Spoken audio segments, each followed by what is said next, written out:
Do you have a YouTube channel for your farm? And if so, have you ever thought about monetizing it? Or for that matter, have you just thought about the value of a YouTube channel for your farm business in general, besides monetizing it? I turned on the monetization feature for my farm's YouTube channel a few months ago, and I just checked the stats recently, and I'm actually earning passive income. Today's episode is a beginner's guide in how to use YouTube for your farm business. Let's get started. Hey there, this is Corinna Bench, and welcome to the My Digital Farmer podcast. In today's market, it's not enough to just grow your product. You've got to know how to sell it too. Welcome to the My Digital Farmer podcast, where we reveal online marketing strategies and tips to help farmers like you get better and more confident at marketing. Learn how to find more customers, increase your sales, and build a strong brand for your farm. Let's start the show.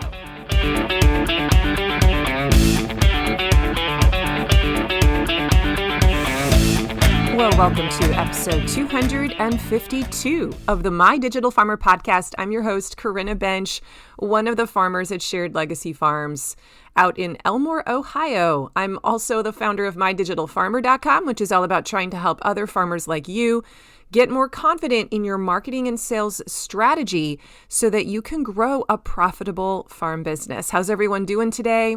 Big shout out to all of my regular listeners and binge listeners. Welcome back to the show.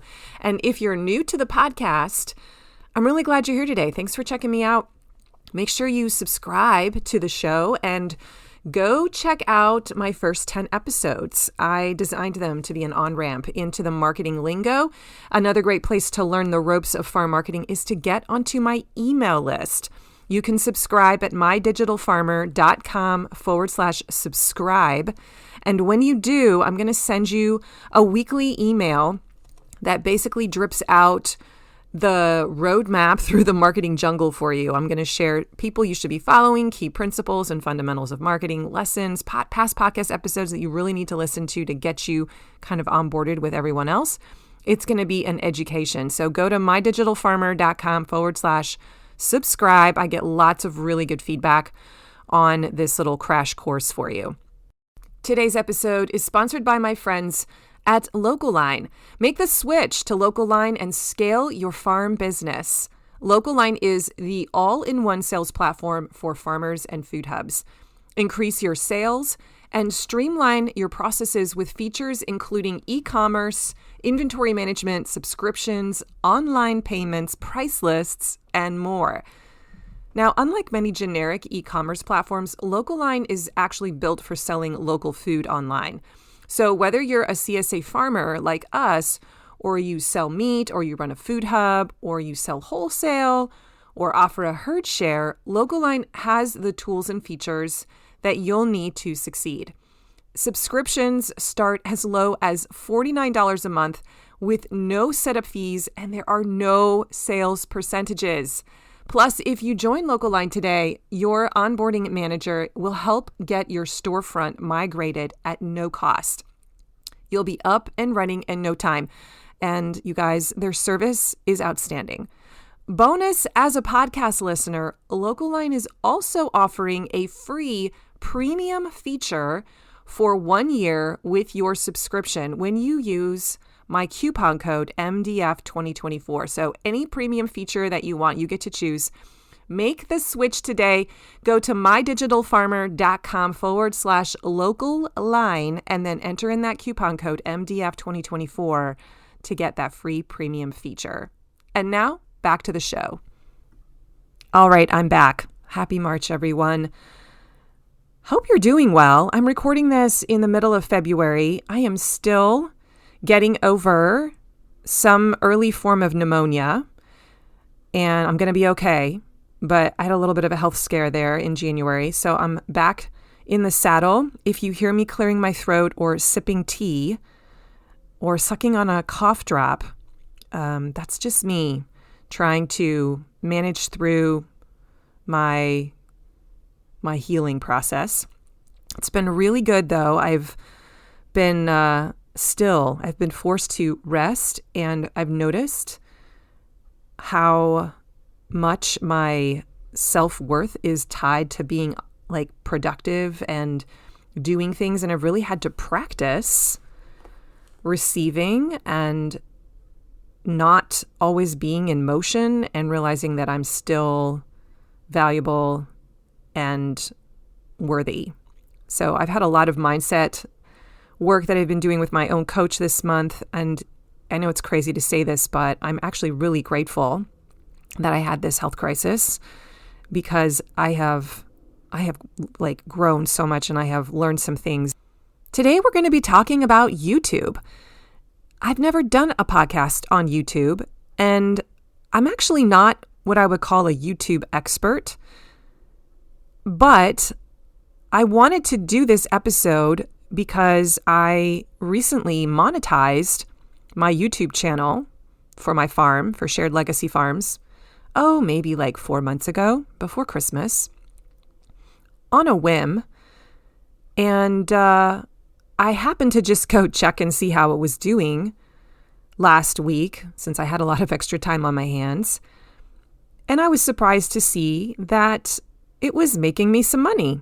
And I thought, wow, I should talk about this on the show, because I have a feeling that some of you out there could probably just go to your YouTube channel if you have stuff there already. And if you haven't monetized it yet, just flip the switch and suddenly start making money. It's pretty cool. So that's kind of the impetus for this episode. This wasn't in my original content plan, so I'm kind of inserting it here randomly in the month of March.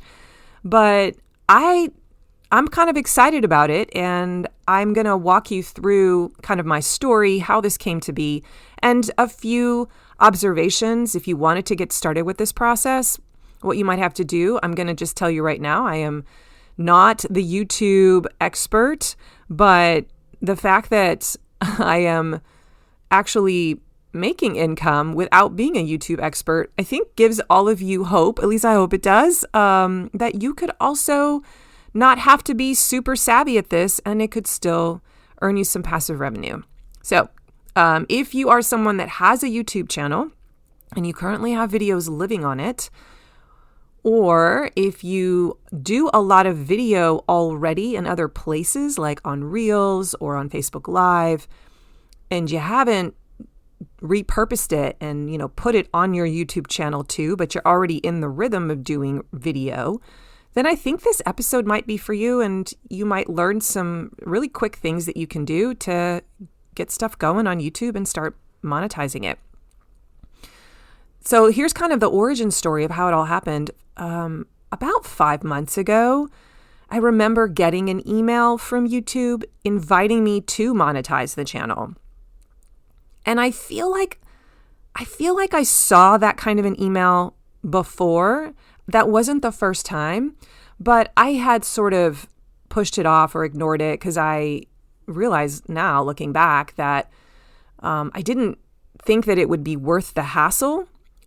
I didn't think that I would make a whole lot of money. I didn't have a good sense of what I could even earn. And so in my mind, I was like, it's probably not that much, because I'm like an Amazon associate and I don't make a lot with Amazon associate stuff. And I'm like, it's probably like that. Is it really worth the time to set it up? So I kind of had put it off. I also thought that setting it up would be tricky and there would be a lot of hoops to jump through. And I didn't want to go through the learning curve of figuring out how to do it. So I just had been ignoring those emails. And then one day, for whatever reason, I clicked on the link in that email and I said, sure, let's at least go explore this and see if it is indeed as complicated as I think it's going to be. And you know what? It wasn't that hard. I think it took me about 15 minutes to agree to all of the conditions, read that whole paragraphs thing, and go in and make the necessary form field entries and click on a certain button, and then it was done. And so I'm currently making about $100 a month on my YouTube channel, which is complete and total passive income. And I don't do anything. I don't decide what are the ads that YouTube is going to be rolling out to people who are watching my stuff. I don't have to approve any of that. I just have to go in and say, yeah, I want you to run video ads in between my videos and in my video shorts. And then YouTube just kind of takes it from there. So the fact that I'm making $100 a month is pretty cool. I know that's not loads of money, but that's $1,200 a year, and it'll just keep going up the more I get subscribers and the more attention I pay to the channel. And suddenly I started looking at this as a viable thing to spend at least a little bit of time thinking about. Just so you have some context, I have 5,000 subscribers on my farm's YouTube channel. And I get I had to go look this up because I didn't know. I'm currently getting about 20,000 views per month of my videos. I should have gone and looked at how many videos I actually have, but I don't have loads and loads of videos. At least I don't think I do. When I started posting to YouTube years ago, it was maybe 5 years ago. It was not with the intention of one day making lots of money with YouTube ads. I don't even think YouTube ads were a thing back then, were they? I don't even know. But here's the thing. I'm so glad that I got started when I did. I'm so glad that I have this resource now, because the cumulative effect over time is now working in my favor. This reminds me a lot of when I sat my kids down a few years ago and I gave them the opportunity, since they're employees of our farm, they actually have the opportunity to open up a retirement fund. Like they could do an IRA if they wanted to, or at least get a retirement fund going. As it turns out, we ended up using a slightly different tool, but they started investing in a financial, like long-term retirement type of vehicle when they were 14.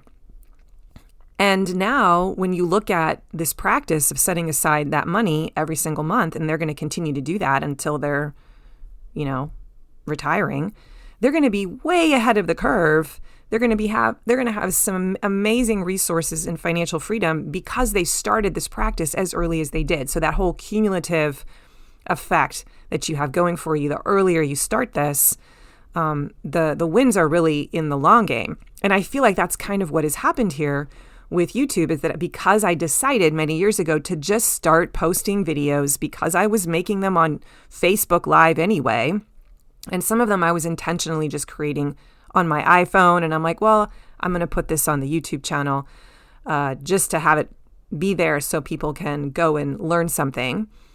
All of those collections of videos now are kind of having an effect, right? And some of them, a very small percentage actually of them, are the big drivers of the revenue. And so there have been some winners in the midst of all of those videos that I've tried. Anyway, my point is that I want you to look at this as a long game, and that maybe if you start this process now, it might not be for many years, but eventually it can kind of snowball and be a tool that you can use. And I want to give you some suggestions too for how to be using YouTube in the meantime for your own benefit. Even if it doesn't give you revenue right away, it can be really helpful for your marketing and your customer onboarding and your brand awareness in general and your searchability. Those are all really great things that you can have going for you by starting a YouTube channel. So I'm just kind of thinking out loud here, like, what if you might be in the same shoes that I was in, where you have enough subscribers to monetize the channel right now? You just never thought about doing it. Maybe you're even getting enough views where you would be able to go and flip the switch, monetize the channel, and just, see what happens. And maybe in a few years, you notice that it's actually giving you some nice pocket change or some serious revenue.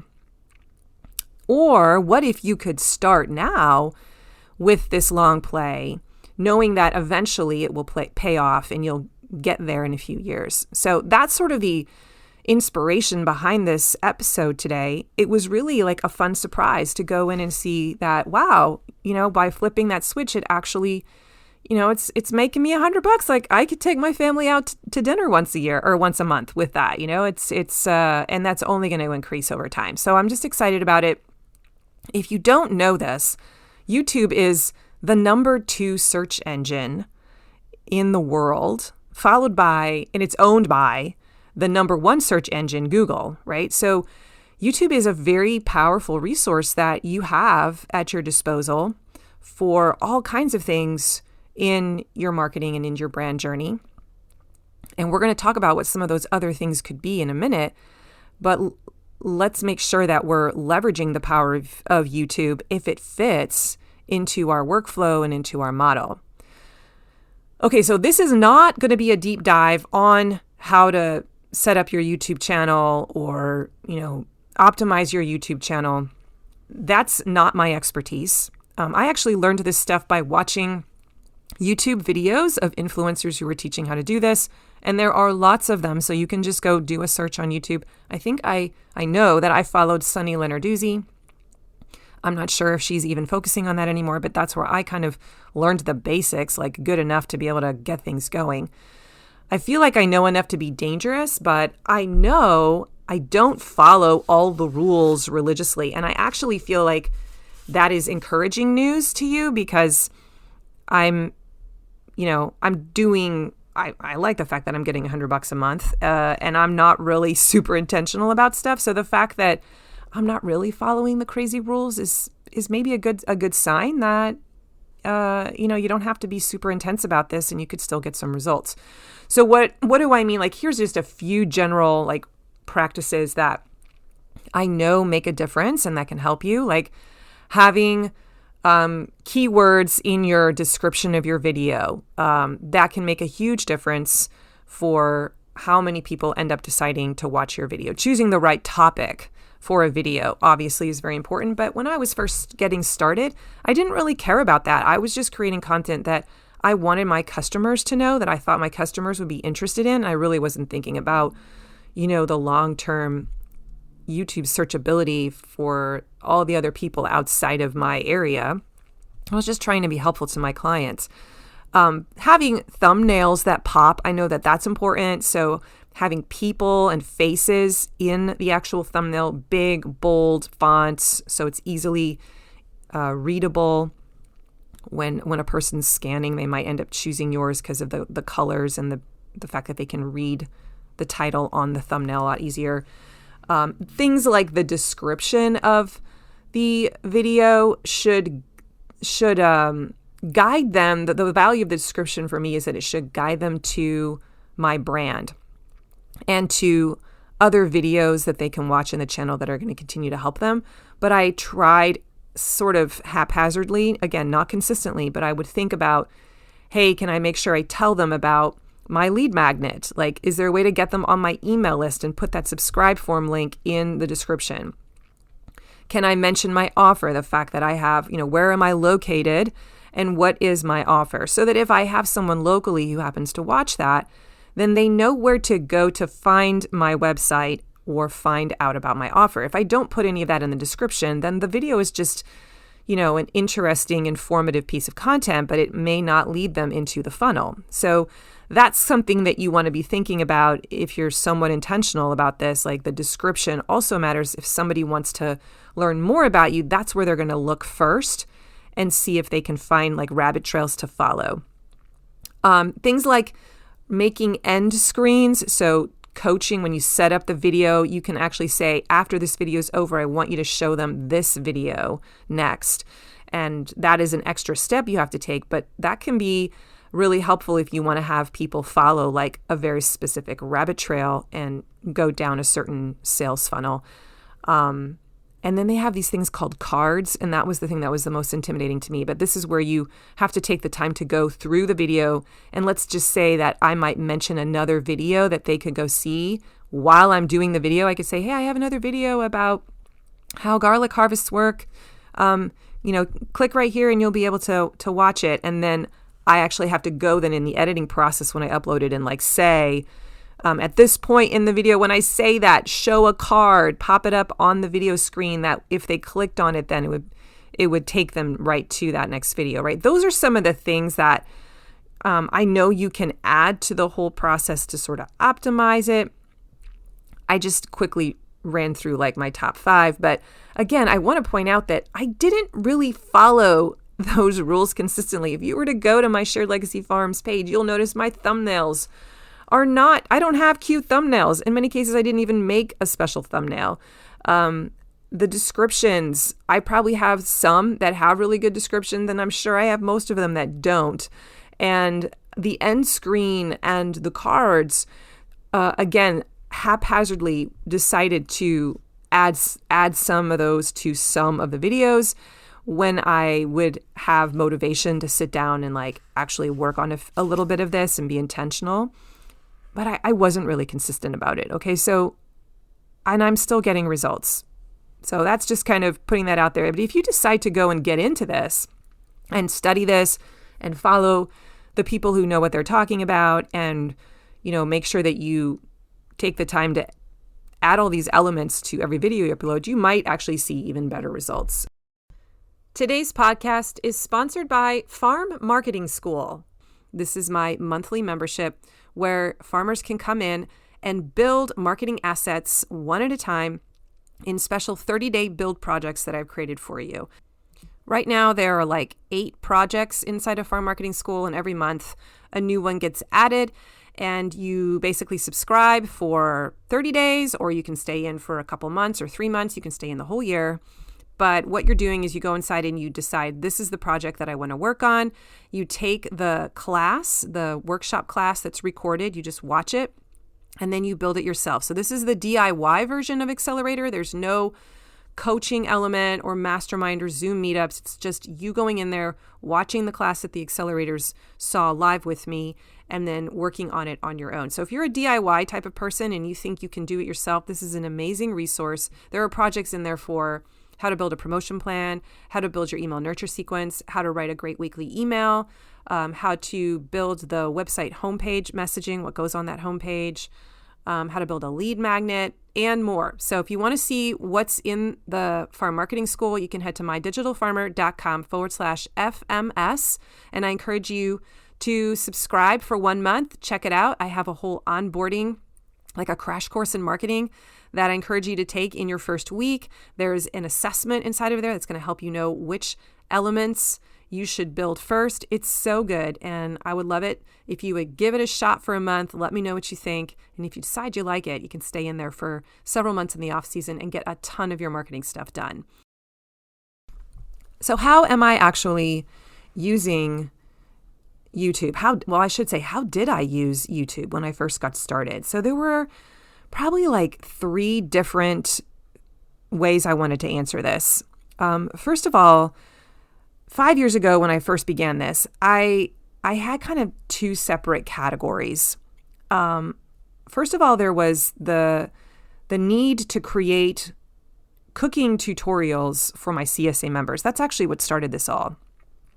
And I could tell that my customers needed support. The retention rate wasn't great, and I wanted to try and teach them different ways to use the product so they wouldn't waste, and so they would just grow as a home chef. And a lot of these videos were done just, using my iPhone in my kitchen. It was kind of crude back then. They have a lot more tools now to make video a lot easier to kind of DIY. But I would show people how to make sheet pan meals. I would show people, this is how you freeze tomatoes with their skin on. This is how you can peaches. I would stitch all these videos together and build a, peach canning video tutorial together. It was really just coming out of this desire to create a library of cooking resources, again, for my clients. And I just needed a place to store them so that I could send people to a very distinct URL. And what I would do is I would make the video and then I would link it up in my weekly CSA newsletter that I sent out. In those days, I actually built a physical PDF newsletter on Publisher, and then I would send them that as a PDF. And there would be links in there, right? So I would say, hey, I have a video tutorial all about eggplants. Click here. And when they would click on the link, it would take them to the YouTube version or, where it was stored on YouTube. So I did that Like every single week I was doing like 2 videos just because I was super passionate about trying to build up this library of resources. And this is basically my early version of the CSA Academy. And if you've heard me talk about that, if you've been listening to the podcast for a while, you've heard me talk about this academy, which is this amazing resource that I've offered to my CSA members. And I actually offer it to farmers as well. It's a curated selection of all of the videos, all of the veggie ebooks, all of the exit strategy cheat sheets that anyone can download who's inside of this academy and basically use it, print it out, and use it for helping them get better as a home chef. And if you're interested in learning more about that, you can go to mydigitalfarmer.com/academy, and you can subscribe from month to month and just download all the stuff that's in there and use it for your own farm. It's really awesome. But this was a resource that I wanted to put together for my CSA members. That was initially how I was using YouTube. Like I just needed a place to put the early videos and host them. So it was really like an equipping purpose. Like I need to equip my members. I'm going to create content that does that. The second kind of way I was using YouTube was to document the production and harvest processes on the farm because I wanted to tell the story of our food. So it was an attraction strategy that I was hoping would pay off in the long run. I knew that people need to kind of warm up to you. They need to see my face. They need to hear me talk. They need to see what we're actually doing out here on the farm. They need to see that I'm authentic, that there's transparency. So I just would go onto Facebook and I would create these Facebook Live videos of, hey, this is how an onion topper works. Or here we are out in the garlic field cutting the garlic scapes. Here's what a garlic scape looks like. So they were very short videos because Facebook Lives are by very nature short. And then I would just download them off of Facebook Live, put them onto my computer, and then upload them into YouTube and just repurpose them. So I wanted a place that I could point to where I could say, hey, this is kind of a documentary of my farm, right? Like this is how we do things, trusting that in the long run, somebody might stumble upon my YouTube channel. They might see a whole bunch of these there and they could kind of click around and just get a sense of who we were as personalities. And then maybe they would be inclined to decide to sign up for our product. So I wasn't thinking about, oh, this is going to be informative to other people outside of my local area. It really was just, hey, people in my local area who are going to buy from me can come here and learn about our farm. Now, what's interesting, of course, is that, as you know, YouTube is very much a global platform. And I know that a lot of the people that come and watch my stuff are farmers. They're other farmers that are trying to learn how we do things. And they're people from around the country and around the world that are coming to watch, how do I use an Instant Pot,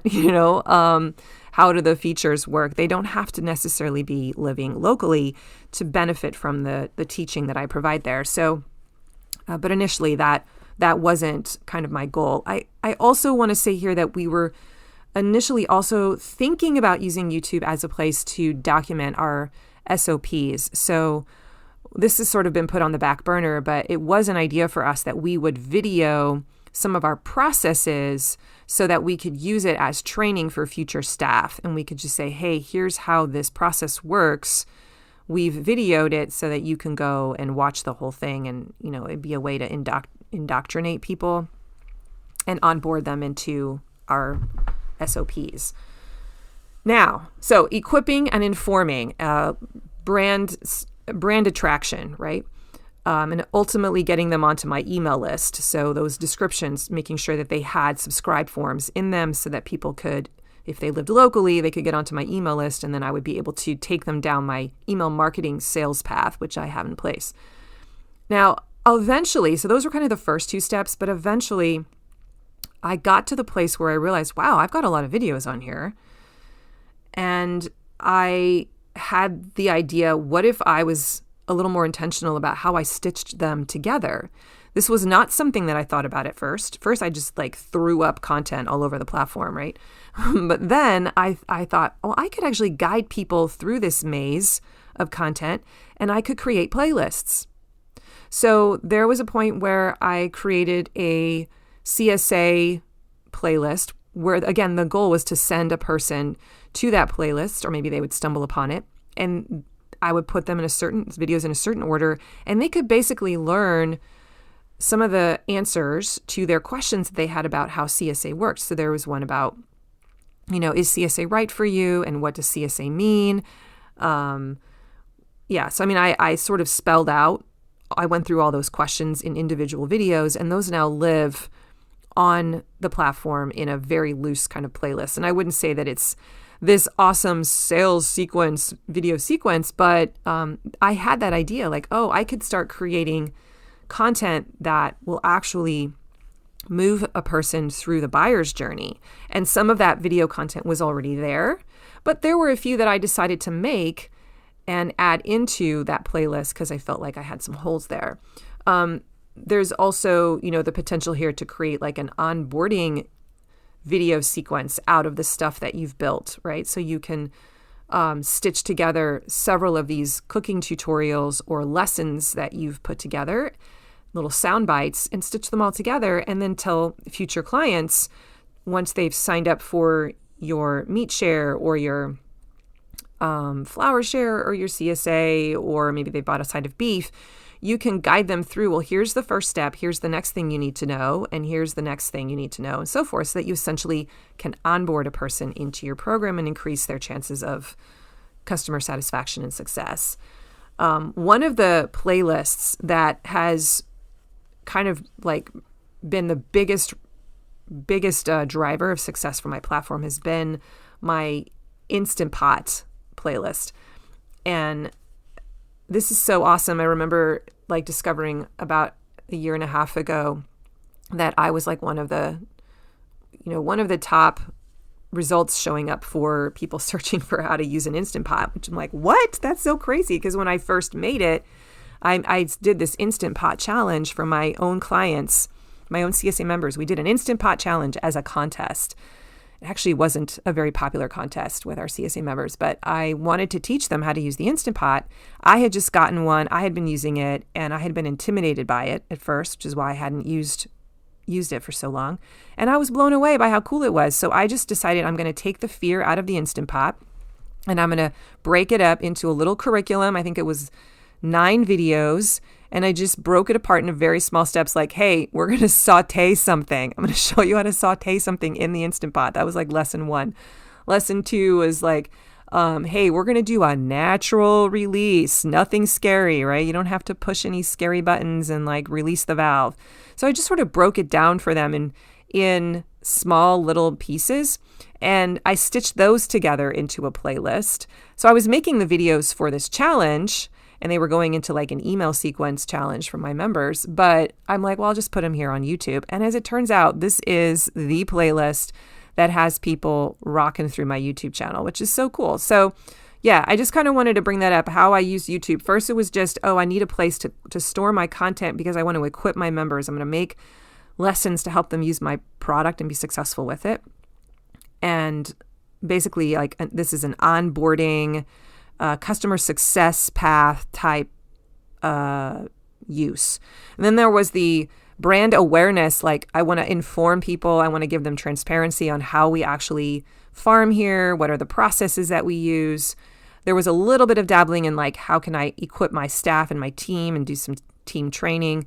And then let's actually stitch stuff together and make an easy to use playlist so that people aren't overwhelmed by all the stuff on the channel, but I can actually guide them through by category. Okay. So that's just something to think about as you're building out your channel. You don't have to come in with this like crazy strategy. You can just go in and be like, I'm just going to upload videos that I'm already doing in other places, and we'll see what happens. We'll see what takes off. Now, how do you actually monetize YouTube? I should have started with this. I'm already at a half hour and I'm just getting to this. Okay. It's not hard. You need to have 1,000 subscribers, and you need to have 4,000 hours of watch time in a 12-month period. So I don't think that's like ridiculous. I'm getting, 18,000 to 20,000 a month. So with 5,000 subscribers. So just kind of go look at your stats and see, are you over 1,000 subscribers? Because if you are, and then go check the amount of, go into your reports section, see how many hours you're getting, you might be at that point where you can go hit monetize. And it's, pretty simple to do. Now, I'm not going to spell this all out for you. You can go Google this and look this up.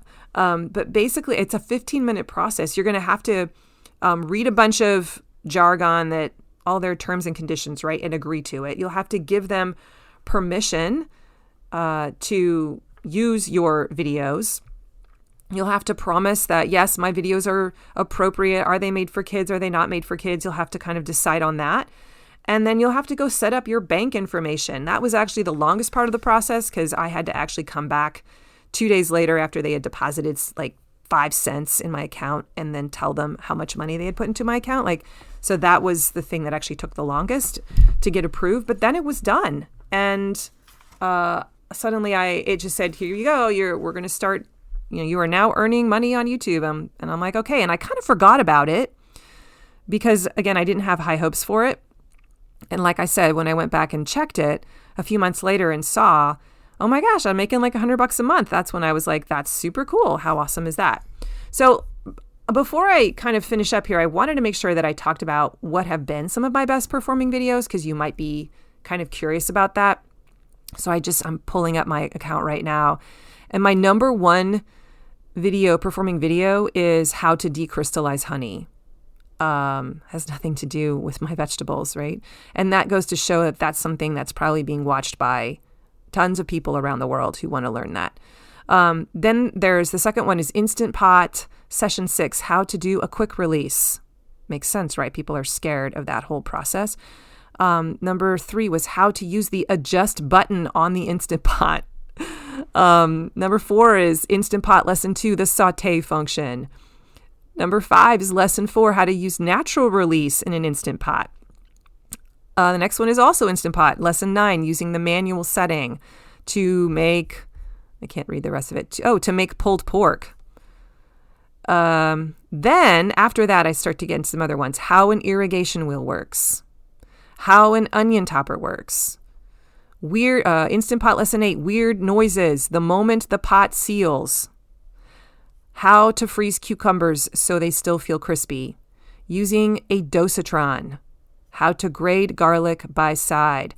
How to cut sweet corn off the cob with a Tupperware mandolin. All right, so are you catching this? It's super interesting, like a lot of how-tos and a lot of specificity language. Most of them, though, are around the whole Instant Pot thing, which seems to have taken off. So you can go check out my channel if you want and just kind of see some of the other ones there. But I just wanted to make you kind of do a quick list to show you what has been performing well for me. So how can you get started with YouTube if you want to try and monetize it either now or eventually? First of all, you need to set up a YouTube channel if you haven't already. And, this might be like you're immediately shutting down. You're like, okay, I'm not going to listen anymore. But listen, I really want you to just think of it as a pilot project. Don't take the project too seriously. Like, do the minimum required. Like, go set up your little banner art and, fill out your little bio or whatever, your description. And maybe, kind of decide what are my keywords going to be that I'm going to try to put into most of my videos. But you don't have to get all crazy about it. You can just do the bare minimum and just use it as a place to kind of put your videos for your own customers and have more expectations of using it in that purpose, and then just see if things take off. Then start filming videos. And what I wanted to bring up here was this thing called the Rule of 3. I could probably do a whole podcast episode just on this. I should have. Oh well, I'm gonna share it here. The Rule of 3 is this thing that I've learned from someone that I follow. His name is James Wedmore. He has a podcast called the Mind Your Business podcast, one of my favorites. And he has often shared that he never creates content unless he can use it 3 different ways. So this is the art of repurposing. So here would be an example. We had done a video on Facebook Live of covering our greenhouse with poly. And I decided to film this because this is not something we do every day. And I think it's just really cool. So I knew it would create a lot of social buzz for my own customers to watch it. And I'd probably get some watch time. So I first just created it for the purpose of having social buzz. And I, could do this on Instagram Live. I could have done a reel out of it. It didn't have to be Facebook Live. I chose to do Facebook Live. Once it was done, I decided, what the heck? I'll post it onto YouTube. I didn't edit it. I didn't add captions. I didn't add a thumbnail. I just threw it onto YouTube. And I ended up sticking it into the playlist as well as like something that happens on the farm. So there I've already used it in two different ways, right? Number one, I initially just got value out of it on social media, got a lot of likes, comments, shares. But then I also decided I'm going to get some value out of this on YouTube. But then I also decided I'm going to email my list about this video. So in my weekly email, I put, that was sort of the feature story at the top of the email before I did all the other stuff at the bottom of the email. And I put a, like a screenshot of the thumbnail inside of the email so that when they clicked on it, and I encouraged them to click on this button to go and actually watch the video. So I told them this was happening, what we had done that week. And then I said, if you want to go see it in action, go watch this really short video where you can, see how I did it. So that was its like third purpose, rule of three. I also could have put it on a blog and linked it up through a blog. I could have added it to a nurture sequence or thrown it into a sales email if it was an appropriate type of video that would fit that.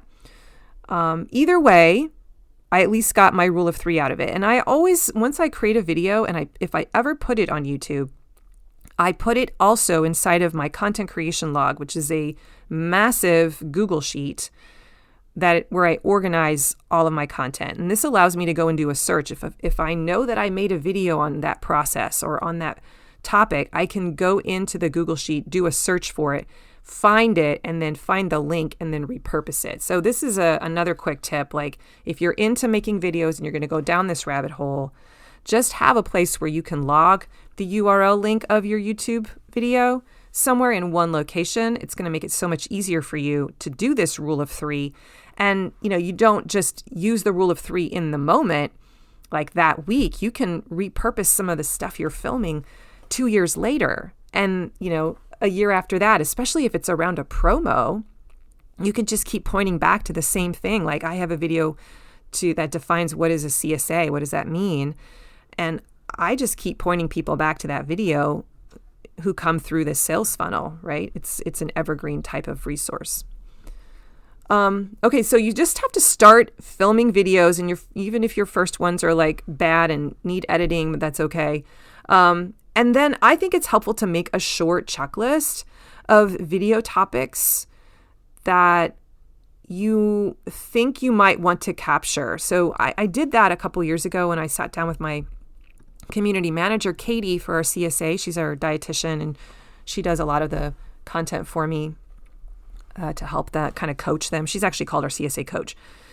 And I said, hey, these are the video topics that I would like for you to somehow video at some point this year. I want these 6 video tutorials on vegetables done. I want this exit strategy updated, etc. So when you can have some thoughtfulness about what are the questions my customers are asking, or what is an obstacle that they're facing, what is some content that I can create around that to help them, you just identify a short list of video topics. This could also be, hey, I want to make sure that when I do a garlic scape harvest, I want to film that every year. Or when I run the irrigation wheel for the first time, I want to capture that on film. Or when my crew takes apart the aluminum pipes by hand and moves the whole maze around, like I want to capture that story on, like you just identify what are the pieces of the story on the farm that I think are going to be interesting to my clients. And when you have that list, you're more likely to remember to film it when it actually happens. So that's just kind of another little tip that I would offer here. Okay, step 4 is I would encourage you to create kind of an uploading SOP, just a very loose one. And this has been helpful to me so that if I am going to put the video onto YouTube, I have a very short list of things that I make sure that I do at the bare minimum for each video. So number one for most important for me is like making sure that I like the title of the video and that I've at least given it like 60 seconds of thought. Like, this title going to be SEO friendly? Like, what are people actually typing into the search bar in YouTube to try and find this content? Because I want to try and have it look that way. Or can I add some specificity to this so that it stands apart from all the other people that are, searching on how to use an Instant Pot? So I do think about like, hey, step one in this SOP, like make sure you put the title in place. And then step two, I have created a sort of a default script for the description of a video that includes things like my lead magnet to subscribe to my farm list, and the CSA store, the online store, and the website that explains what a CSA is. Like, I have my key offers and products sort of in there as well, so that I don't have to think about that every single time. I can just copy and paste the same thing into every description. And then all I have to change or adjust, if I want to, is the very, top part where I briefly in one or two sentences describe what the video is about, but everything else below that is sort of the same. And I know that I have like a rabbit trail for them to follow to fall into my funnel. Okay. So that's, I think, helpful to create that little SOP. Once you have enough videos, then you want to start thinking about maybe creating a playlist. If you're super intentional, you could start thinking about what could a playlist look like before you start creating videos. And then you might even create videos with a playlist in mind. Yeah. And then just keep an eye on it. Then the fun starts where you start looking at what are the videos after several months. You're going back and just seeing how did they do, realizing that you are playing a long game here, and most of your videos will be, I don't want to say duds, but they're not going to take off. They're not going to be viral. A very small percentage of them will do well, and that's okay.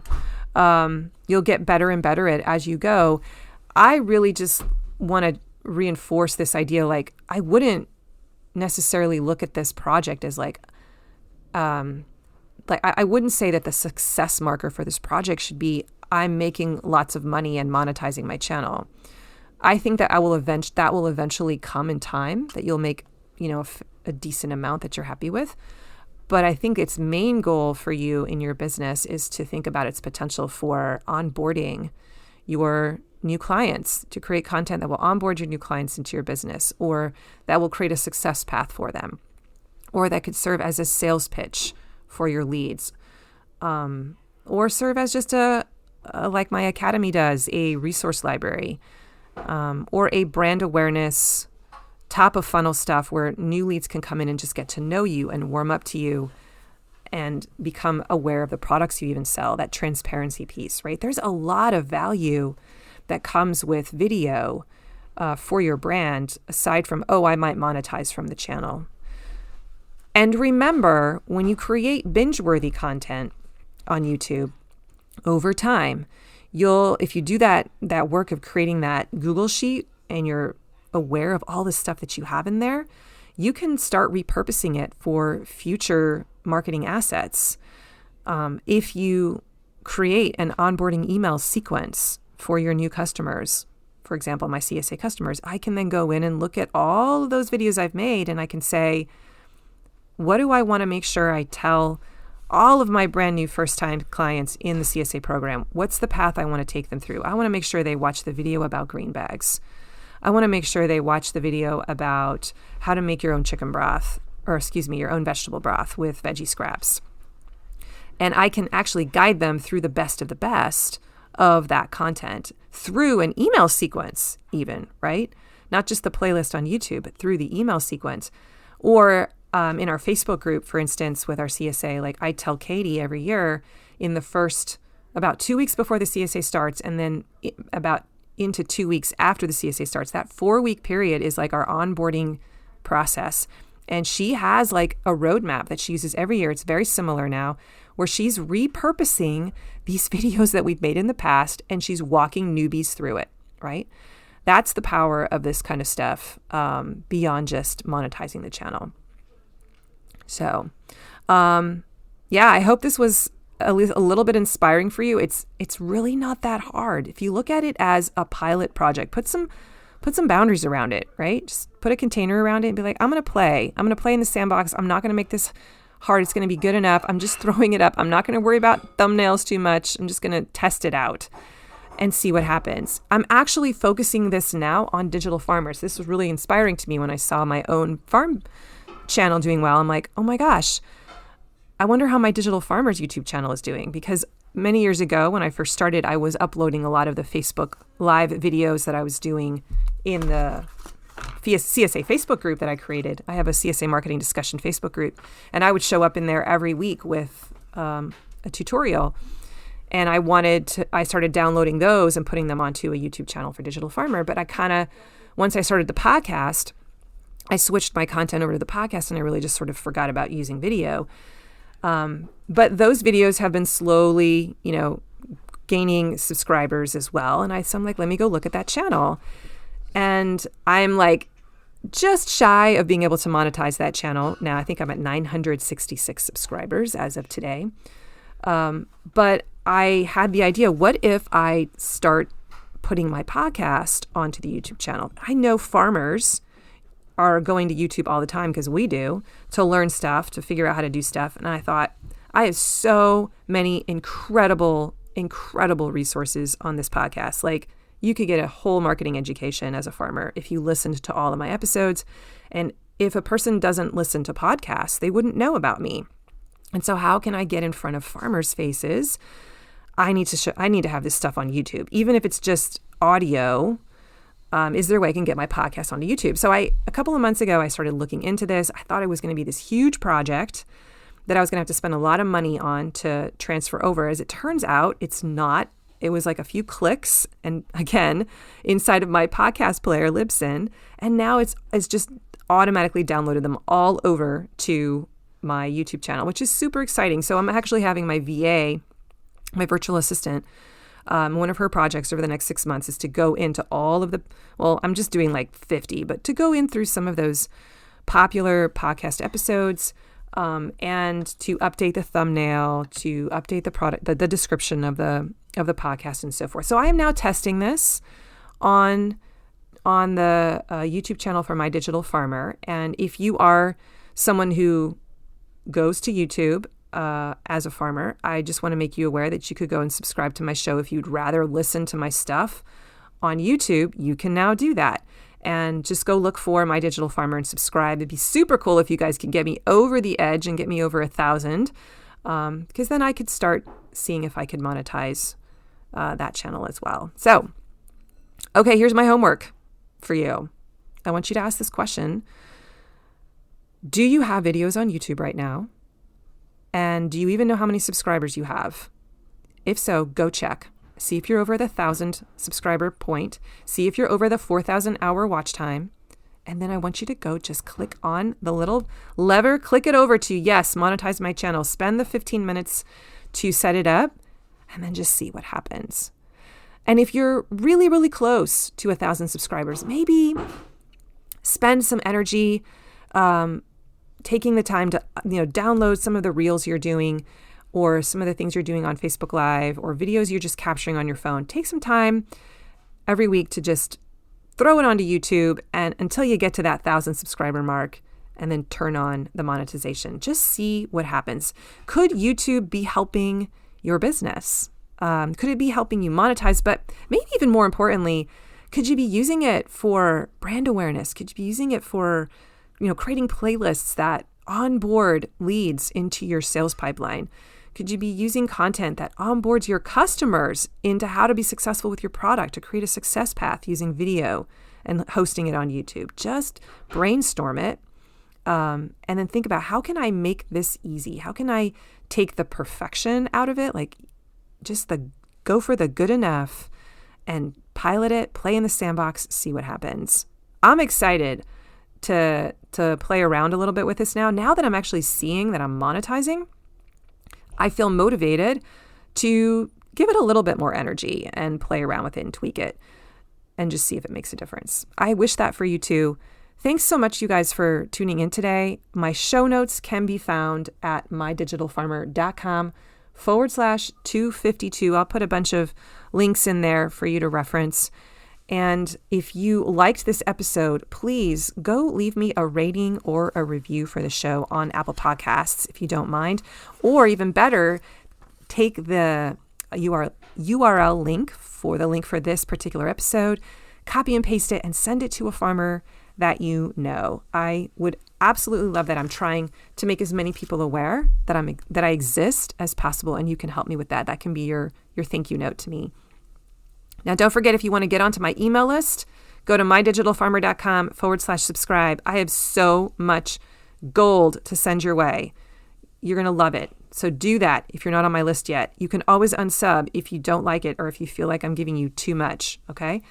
And check me out on Instagram at @mydigitalfarmer. I like to show up in stories. Thanks for joining me, you guys.